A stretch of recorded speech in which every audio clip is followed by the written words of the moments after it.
अभी नया प्लांट लगाया है आइनॉक्स कंपनी से ये भी कराना है। सेवाकुंज गैलेंसी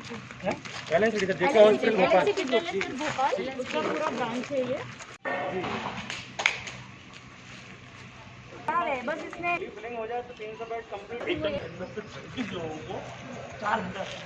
हाँ नॉर्मल ऑक्सीजन बस अगर बताऊँ क्योंकि इंदौर के बाद दुर्भाग्य की बात है कि अपना अस्पताल तैयार है और सब कुछ तैयार है पूरा रेडी और ये फालतू से नोटंकी कर रहे हैं। क्या बोलते हैं वो कौन सा अस्पताल राधा स्वामी, सिर्फ वहाँ नो ऑक्सीजन है ना, कुछ भी नहीं है, कुछ भी व्यवस्था नहीं है वहाँ से भी नोटंकी के अलावा कोई काम नहीं कर रहे हैं। जिससे भारतीय जनता पार्टी लोगों से दौरा कर रहे हैं तो कोई काम नहीं कर रहे हैं। आपका तैयार है इसमें आप 15 दिन होगा आपको बोलते हुए 20 दिन एक अप्रैल से अलॉट हो गया था कोविड सेंटर में 21 दिन हो गए हैं अभी तक। मेरे ख्याल से 1 तारीख को अलॉट हो गया। इस चक्कर में आप 20 तारीख को लिस्ट बनावा नॉर्मल पेशेंट भी आना बंद हो गया, डिलीवरी होना भी बंद हो गई है।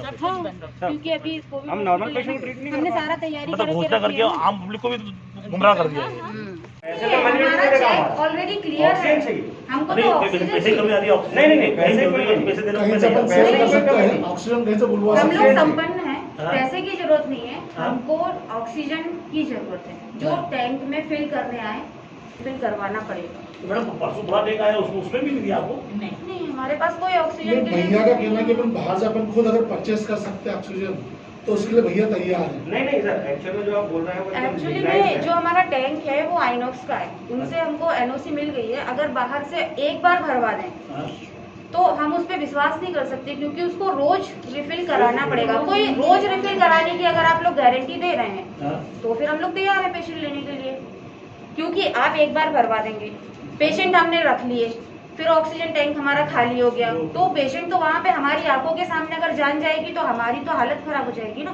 हमको देखने में कितना गंदा लगेगा क्योंकि हम पेशेंट की देखभाल के लिए हैं, उनको उनकी जान जाए उसके लिए नहीं है।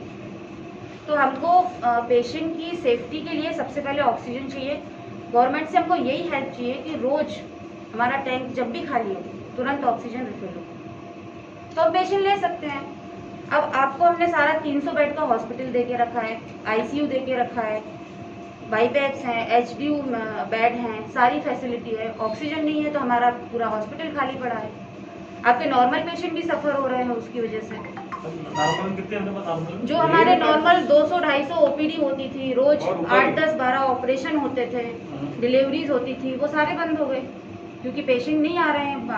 पेपर में आ गया कि आपका सेवाकुंज कोविड हो रहा है, पोर्टल पे आ गया कि सेवाकुंज 300 बेड ये कोविड हॉस्पिटल हो गया है, तो पेशेंट भी आने से डरते हैं, नॉर्मल पेशेंट। यहाँ पर कुछ भी स्टार्ट नहीं होता। कितने बेड है यहाँ पे? 300 बेडेड। तो ये मंत्री जी भी आए थे 15 दिन पहले मंत्री जी भी आए थे, रेगुलर कलेक्ट्रेट ऑफिस से भी आ रहे, सीएमओ साहब भी आके विजिट करके गए हैं कि कल ऑक्सीजन आ जाएगी, पर अभी तक कोई निवारण नहीं मिला है।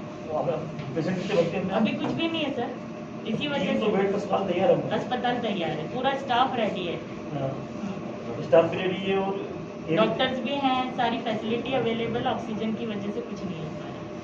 कल मंत्री जी आए वो क्या बोले? उन्होंने भी बोला है कि कल तक कर देते हैं, कल शाम तक कर देते हैं। ये रेगुलर आश्वासन हमको 21 दिन से मिल रहा है और 21 दिन में भी कल फाइनली दीदी से बात हुई कि मुझे भैया की हेल्प चाहिए। आपका जैसे ही मैंने मैसेज देखा न्यूज़पेपर में उसमें कि भैया मदद करेंगे। तो आपको ऑक्सीजन सिलेंडर से काम मिल जाएगा? वो नहीं चल पाएगा भैया। एक्चुअली 300 बेडेड है, हमको पूरी सप्लाई चाहिए। चाहे तो आप अभी ऑक्सीजन सिलेंडर अवेलेबल करवा दीजिए, ग्रेजुअली अपन ऑक्सीजन पाइपलाइन भी एड ऑन करवा लेंगे। नहीं ऑक्सीजन ये सिलेंडर मैनेजमेंट तो मैम मैनेज करते हैं हमारे यहाँ। कितने ऑक्सीजन का रिक्वायरमेंट है? काम नहीं करता, प्रेशर उतना नहीं होता है। हमको तो टैंक ही चाहिए। जो हमारा 1 टन का ऑक्सीजन का टैंक है उसको हमें रिफिल कराना है क्योंकि ऑक्सीजन सिलेंडर से आपका वो है 1 टन का आइनॉक्स का टैंक बना हुआ है नया, जिसको उन्होंने एक भी बार रिफिल नहीं किया है। सारा क्लियरेंस है आइनॉक्स से, उसके बावजूद भी वो लोग आके भर नहीं रहे हैं। तो बिना उसके हम वेंटिलेटर और अपना बाईपैप मशीन स्टार्ट नहीं कर सकते और उसकी वजह से हम पेशेंट भी नहीं ले सकते क्योंकि पेशेंट अभी क्रिटिकल होने की वजह से वो वेंटी या बाईपैप पे जाएगा तो हमारे पास ऑक्सीजन ना होने की वजह से हम उनको वो सुविधा दे नहीं पाएंगे। हमारे पास सारी सुविधाएं हैं, आईसीयू भी है, एचडीयू भी है, नॉर्मल बेड भी है, 300 बेड सारे तैयार है, स्टाफ तैयार है, नर्सिंग स्टाफ तैयार है, डॉक्टर्स तैयार है, हमारे मैनेजमेंट भी तैयार है। पेशेंट की हेल्प करने के लिए हम लोगों ने तो कब से दे दिया हो। यहाँ पे जैसा कि आप लोगों को अभी पता चला है कि पिछले 1 साल से नॉर्मल पेशेंट आते थे, लेकिन 31 मार्च को इन्होंने नॉर्मल पेशेंट को भी आना बंद करवा दिया है और उसको कोविड सेंटर घोषित कर दिया है। पर यहाँ पे सारी व्यवस्थाएं हैं, 300 बेड है, यहाँ पे वेंटिलेटर्स भी है, स्टाफ भी है, सब है। उसके बावजूद भी सिर्फ यहाँ इसलिए एडमिशन नहीं ले पा रहे हैं क्योंकि यहाँ पे ऑक्सीजन की सप्लाई नहीं कर पा रही सरकार। तो मैं सरकार से भी ये निवेदन करती हूँ कि इस भयावह स्थिति में, जबकि इंदौर के हर हॉस्पिटल में बेड नहीं मिल रहे हैं, एक बेड पे लोग 3-3 अब मरीजों को रख रहे हैं कोविड सेंटर में, जब आपने इसको अलॉट किया है तो यहाँ पे ऑक्सीजन सप्लाई करें ताकि यहाँ पे भी लोगों को सेवा करने का, यहाँ के स्टाफ को इनको मौका मिले। क्योंकि ये ग्रामीण एरिया है, सावेर क्षेत्र में आता है और जैसा मैंने देखा है कि जो लाइन जो नंबर्स दिए गए थे डॉक्टर्स के, उसमें सावेर का कहीं नाम नहीं है, सिर्फ इंदौर का नाम है। और सावेर का मुझे नहीं लगता कि कहीं भी कोई है ना यहाँ पूछ परख हो रही है, बल्कि यहाँ के जो मंत्री है श्री माननीय तुलसी सिलावट जी, वो भी आके यहाँ दौरा करके गए हैं। कल उषा ठाकुर जी भी दौरा करके गई है, पर अभी तक कोई फैसिलिटी नहीं आई है। पिछले 15 दिन से यहाँ पे रोज़ कोविड पेशेंट आते, क्योंकि उनको ये पता चला कि कोविड सेंटर है, पर क्या करें, ऑक्सीजन नहीं होने की वजह से उनको एडमिशन नहीं दे पा रहे। रेमडेसिविर की जो कालाबाजारी चल रही है उसके बारे में आप क्या कहेंगे? यही कहना चाहती हूँ कि ये सब प्रशासन की नाकामियाँ हैं कि जब वो अपने लोगों को रेमडेसिविर दे देते हैं और कुछ ऐसे स्टाफ होते हैं जो हॉस्पिटल्स के जो कालाबाजारी करते हैं, ये प्रशासन की नाकामी है। मनीष सिंह जी को देखना चाहिए कि जिस तरीके से आज जनता हमारी त्राही त्राही मच रहा है कोरोना में, तो उनको इस बात का ध्यान रखना कि इस तरह की चीज़ें ना होए, ताकि ये आम जनता तक ये इंजेक्शन पहुँच सके, उनकी जान बचा सके। सेवाकुंज अस्पताल ये लगातार सेवा करता आ रहा है। ये सबसे पहले, इसके पहले जो नॉर्मल पेशेंट थे उनके लिए था, ये जो नॉर्मल डिलीवरी होती थी हमारे खनाड़िया गांव और इसके आसपास के जितने गांव के लोग यहाँ आ रहे थे, लगातार इनकी सेवा हो रही थी। परंतु आदरणीय कलेक्टर साहब, आदरणीय तुलसी सिलावट, हमारे प्रभारी मंत्री जी, आदरणीय उषा ठाकुर जी यहाँ लगातार दौरा करके गए और उनने जब से पेपर में घोषणा करी तो यहाँ नॉर्मल पेशेंट भी आना बंद हो गए। क्यों आना बंद हो गए? इसलिए कि उनको लगा कि कोविड अस्पताल है। परंतु इस अस्पताल के सभी संस्थाओं को बधाई देना चाहूँगा, एल&टी ग्रुप को बधाई देना चाहूँगा कि जिन्होंने आगे होकर ऑक्सीजन का तत्काल में इन्हें पूरा टैंक बनवाया और व्यवस्था कराई।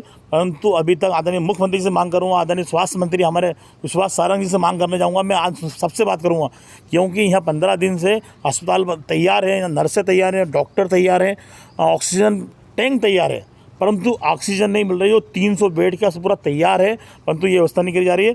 परंतु एक इंदौर के अंदर राधा स्वामी संघ है, जहाँ 500 बेड के लिए तैयारी लगातार 10 दिन से चल रही है, वहाँ नॉर्मल, वहाँ पर कोई व्यवस्था नहीं है, ऑक्सीजन की व्यवस्था नहीं है। वहाँ सिर्फ एक सेट बना हुआ, सेट के अंदर सिर्फ बेड लगाने की व्यवस्था कर रहे हैं। परंतु सेवाकुंज अस्पताल के अंदर बेड भी तैयार है, ऑक्सीजन मशीन तैयार है, वेंटिलेटर भी तैयार है, बाई पेप भी तैयार है, सब कुछ तैयार है। उसके अलावा कोई व्यवस्था नहीं कर रही है। आदरणीय मुख्यमंत्री से मांग करता हूँ और मैं आदरणीय शिवराज जी से तत्काल बात करूँगा, इंदौर के प्रभारी हमारे तुलसी सिलावट जी से बात करना चाहूँगा कि आप लगातार यहाँ दौरा कर रहे हैं और सब लोग आदरणीय उषा ठाकुर जी दौरा कर रहे हैं, परंतु यहाँ कोई व्यवस्था नहीं की। यह इंदौर के लिए बड़ा दुर्भाग्य की बात है। मैं चाहता हूँ जल्दी से जल्दी यहाँ सबसे पहले व्यवस्था की जाए, क्योंकि यहाँ सब कुछ तैयार है। वो जो राधा स्वामी जी, वो तो तैयार होता रहा समाज के लिए, वो उन लोगों के लिए जो सिर्फ नॉर्मल है, परंतु यहाँ आज की तारीख में ऑक्सीजन की बहुत सख्त ज़रूरत है। अस्पतालों में, हर अस्पतालों में लाइन लगी हुई है और कोई वहाँ व्यवस्था नहीं हो रही है। हज़ारों आदमी मर रहे हैं। कल मैंने शमशानों को भी दौरा करे, वहाँ भी कोई व्यवस्था नहीं थी। वहाँ पे मैंने लोगों को पैसे की व्यवस्था कराई है, कंडे की व्यवस्था कराई, कंडे 10 से 20 रुपये में मिल रहे हैं, वहाँ कोई देखने वाला नहीं, मैंने वहाँ की व्यवस्था कराई है। मैं आज आदरणीय हमारे प्रभारी मंत्री जी बता कर रहा हूँ, आप लगातार दौरा कर रहे हैं, उसके बावजूद यहाँ व्यवस्था नहीं कर रहे, तो आपसे हाथ जोड़ निवेदन कर रहा हूँ, सबसे पहले तैयार करें। यहाँ हज़ारों लोग जान बच सकती है। आप राधा स्वामी छोड़ के पहले आप यहाँ की व्यवस्था कराएं। मैं खुद अभी आज स्वास्थ्य सारंग से बात करूँगा, आदरणीय मुख्यमंत्री से बात करूँगा कि सबसे पहले चालू कराएंगे। इंदौर का हमारे प्रभारी महोदय और जो बाकी लोग हैं वो लोग सिर्फ दौरा कर रहे हैं और व्यवस्था नहीं करा रहे हैं। सिर्फ आम जनता को गुमराह किया जा रहा है। इंदौर के अंदर जो चीज़ें तैयार है, मेरा खुद का नर्सिंग कॉलेज वो तैयार है, मैं 8 दिन से लगातार बोल रहा हूँ उसको चालू कीजिए। मेरा खुद का हॉस्टल 200 बेड का, आप उसको चालू कीजिए। परंतु इंदौर इनको दिखाना कि मध्य प्रदेश के अंदर सबसे बड़ा कोविड सेंटर हम खोल रहे हैं, उसमें लगे हुए हैं, उसके अलावा कोई काम नहीं कर रहे हैं। मैं भगवान से प्रार्थना करता हूँ इनको सद्बुद्धि दें। सबसे पहले सेवा को साल चालू कराएं, उसके बाद कोई व्यवस्था कराएं। मैं आपसे निवेदन करना चाहता हूँ। वेब दुनिया और डॉयचे वेले लाए हैं आपके लिए 5 लाख रुपए तक के उपहारों की शानदार सौगात। 2 अप्रैल से 1 मई तक आप जीत सकते हैं शानदार इनाम। हर दिन देना है बस 5 सवालों के जवाब। जीतो खुशियां कॉन्टेस्ट में आप इस तरह ले सकते हैं भाग। वेब दुनिया डॉयचे वेले कॉन्टेस्ट में भाग लेने के लिए सबसे पहले अपने मोबाइल पर वेब दुनिया ऐप अपडेट करें। यदि मोबाइल पर ऐप नहीं है तो आप नए सिरे से ऐप डाउनलोड कर कॉन्टेस्ट में भाग ले सकते हैं। गूगल प्ले स्टोर पर जाइए और वेब दुनिया ऐप डाउनलोड कीजिए। वेब दुनिया ऐप डाउनलोड कर चुनिए हिंदी भाषा। टॉप मेनू बार में गिफ्ट आइकन को क्लिक कीजिए। फेसबुक या जीमेल से लॉगिन कर जीतो खुशियां कॉन्टेस्ट का हिस्सा बनिए। आपको हर दिन 5 सवालों का सेट मिलेगा, जिनके जवाब वेब दुनिया और डॉयचे वेले के लेखों में मिलेंगे। सही जवाब दीजिए, कॉइन्स इकट्ठा कीजिए और आप जीत सकते हैं कई शानदार इनाम। जीतो खुशियां कॉन्टेस्ट देता है आपको शानदार सुनहरा अवसर महीने भर तक। दोस्तों और परिचितों से कॉन्टेस्ट शेयर कर कमाइए कॉइन्स। शेयर करें, खूब खेले, खूब कमाएं। साथ साथ वेब दुनिया डॉयचे वेले पर बॉलीवुड, क्रिकेट, कला, इतिहास और धर्म संबंधी जानकारी भी बढ़ाए। ऐसा मौका फिर कहाँ मिलेगा? हमारे जैसा क्विज कहाँ मिलेगा?